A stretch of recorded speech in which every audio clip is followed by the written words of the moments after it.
Success had pushed Ethan Marshall into the national spotlight. His company was growing, his name recognized, his reputation carefully built. But in a world that loves heroes, it also loves to tear them down. And sometimes the storm comes from everywhere at once. It began subtly, as most scandals do. An anonymous blog post criticized Ethan's company for unethical practices. Clients allegedly overcharged, employees mistreated, data mishandled. At first, Ethan ignored it. A few skeptical clients shrugged. It was just the internet, he told himself. But within 48 hours, the story gained traction. Social media exploded. National news picked up the blog post. The narrative shifted from skepticism to public outrage. Morning news headlines screamed, "Young tech CEO accused of mismanagement." Thousands complained about national startup. Ethan Marshall under fire. Reporters called incessantly. Investors demanded explanations. Employees looked worried. Even family members expressed concern. Ethan realized immediately this was not a minor bump. This was a full-blown media assault. Investigations revealed a problem. The scandal wasn't entirely accurate. The blog had exaggerated minor mistakes. Some images were photoshopped. Testimonials were misrepresented. But the public didn't care about nouns. Social media thrives on drama. Clickbait thrives on outrage. And Ethan's reputation hung in the balance. Employees panicked. Client calls doubled. Frustration grew. Some left quietly, fearing association. Ethan realized the company could collapse from fear, even if the accusations were false. He gathered his team. "We're not defined by rumors," he said. "We are defined by what we do next." Determined, he took immediate action: legal counsel, public statements, and internal audits. Ethan decided not to hide. He addressed the allegations head on in a press conference. Calm, collected, transparent. He shared evidence disproving false claims. Client testimonials spoke to integrity. Employees were empowered to clarify procedures. It was the first real test of his ability to lead under pressure. Despite transparency, social media backlash intensified. Meme accounts mocked him. Comments questioned ethics and credibility.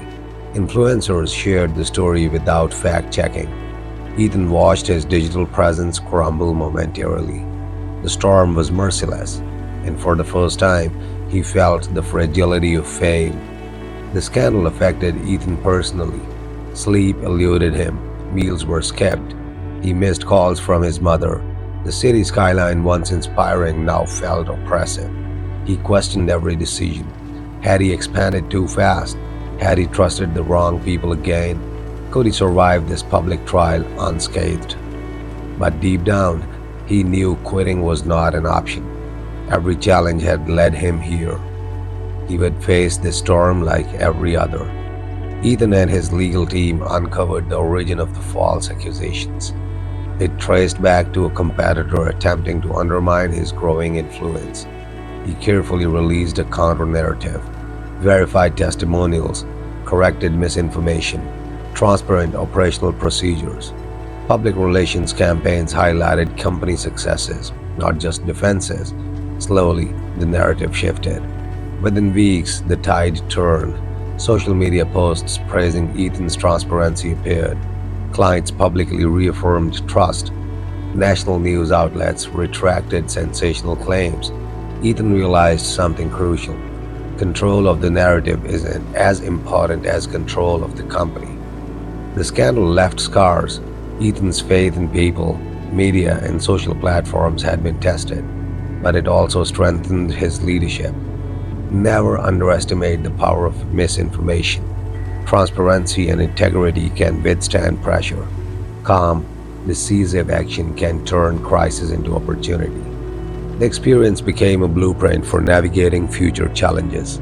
Months later, Ethan's company emerged stronger. Revenue surpassed pre-scandal levels. Employee morale improved. Public perception shifted in his favor. He was invited to national panels, podcasts, and interviews, not just as an entrepreneur, but as a symbol of resilience and transparency. Ethan stood on the rooftop of the company headquarters, watching the city lights flicker below. He whispered to himself, I have survived failure, betrayal, and public scrutiny. Nothing will stop me now. The empire is only beginning. He opened his notebook, new ideas, new expansions, new ventures. The scandal had tested him, but it had also proven he was unbreakable. Ethan Marshall had survived failure, homelessness, internal betrayal, and public scandal. He thought he had seen it all, but success, he learned, always reserved the most devastating blows for last. Sometimes the enemy isn't competition, the media, or circumstance. Sometimes the enemy is inside your own house. It started with small irregularities, late night emails flagged by his assistant, unexplained withdrawals from company accounts, documents appearing altered in shared drives. Ethan's first thought, an operational mistake, but his gut, honed by years of crisis, screamed, something is very wrong. Though meticulous investigations, Ethan discovered the unthinkable. One of his most trusted executives, Mia Thornton, had been secretly negotiating a buyout with a rival corporation. Mia had been instrumental in Ethan's national expansion. She had access to sensitive client data, financial records, and investor communications, and she had been planning to sell the company from the inside, pocketing millions while leaving Ethan in ruins. The betrayal cut deeper than any mockery, failure, or scandal. It was personal, it was intimate, it was strategic. Ethan sat in the office staring at the evidence. His mind raced. How could someone so loyal betray me? How did I miss the signs? Did all the trust I placed in people mean nothing? He felt rage, disbelief, and an overwhelming sense of vulnerability. For the first time in years, Ethan doubted himself. There was no time for hesitation. Ethan called an emergency board meeting. He presented the evidence, outlined the situation, and began immediate countermeasures. Mia was suspended immediately. Financial accounts were frozen. Clients were notified of potential disruptions. Legal action was initiated to prevent the sale. Employees were shocked. Some whispered that the company might collapse. Investors were tense. Ethan knew the stakes. If he failed here, everything would end. Ethan's personal life suffered immensely. Sleep became fragmented, meals skipped, even brief conversations with his mother felt heavy. He questioned his judgment, the people around him, and the very nature of loyalty. The weight of responsibility pressed down like never before. Every decision mattered. One misstep, and the company he had built from nothing could vanish overnight. Ethan did not panic. He leveraged legal counsel, IT specialists, and crisis managers, step by step, secure all digital assets, audit financial and operational processes, communicate transparently with clients and investors, reinforce company culture to prevent future betrayals. He held all hands meetings to reassure employees and restore morale. His calm, decisive leadership became a beacon in the storm. Weeks passed. The rival corporation pressed legal pressure, threatening to buy out Mia's shares and claim influence. Media outlets caught wind of internal disputes, reigniting public scrutiny. Ethan worked tirelessly, day and night, navigating lawyers, PR crises, and operational challenges. He relied on a few trusted advisors, the only people whose loyalty was unshakable. He knew that one mistake could end it all. Ethan realized that survival required boldness. He proposed a counteroffer to investors, a new structure protecting the company from hostile takeovers.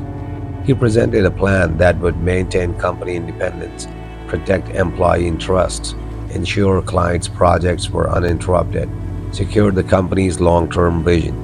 The board was skeptical. Investors were cautious, but Ethan's conviction was unwavering. The day of the vote arrived.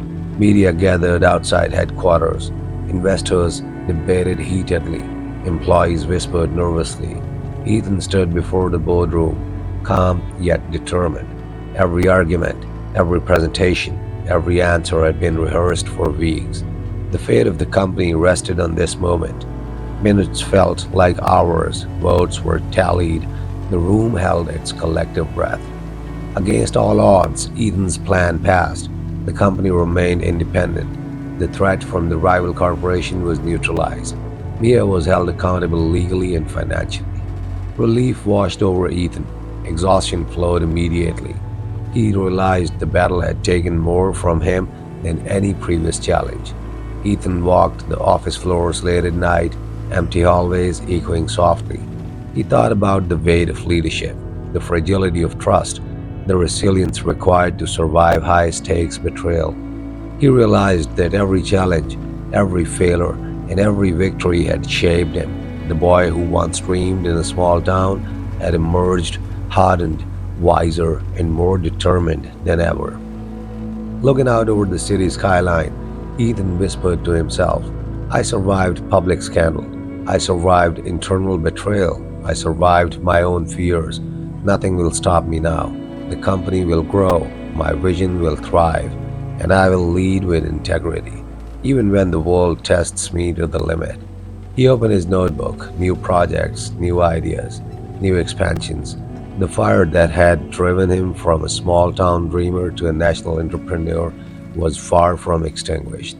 Ethan Marshall knew the journey would continue, and he was ready for every challenge yet to come. Ethan Marshall had survived the impossible. He had conquered poverty, mockery, homelessness, internal betrayal, and public scandal. Now the stage was larger, brighter, and far more demanding. This was the moment where a leader becomes more than a name. He becomes a legacy. The national spotlight found Ethan in the months after the internal crisis. Major networks invited him for interviews. Podcasts required long form conversations. Businesses magazines wanted in depth profiles. He realized the public wanted a story of resilience, not just numbers, growth charts, or IPO dreams. They wanted to understand the man who had refused to break under relentless pressure. Ethan approached this strategically. He told his story with honesty, vulnerability, and focus. Every anecdote, failure, betrayal, triumph was shared to inspire, not boast. Ethan knew that true legacy wasn't built on media coverage, it was built inside the company. He reorganized the executive team with a mix of loyalty, talent, and ethical alignment. He personally mentored managers and middle leadership, instilling a culture of transparency and resilience. Every department had a champion, a mentor, and a system to prevent the mistakes of the past. Employees began to see the company not just as a workplace, but as a community with a shared mission. Ethan's work began receiving national recognition, awards for innovation, awards for entrepreneurship, profiles in national newspapers. He appeared on talk shows, sometimes speaking about entrepreneurship, sometimes about resilience. Every time he remained humble, every time he reminded audience, the world will test you, people will doubt you, but persistence, honesty, and hard work are non-negotiable.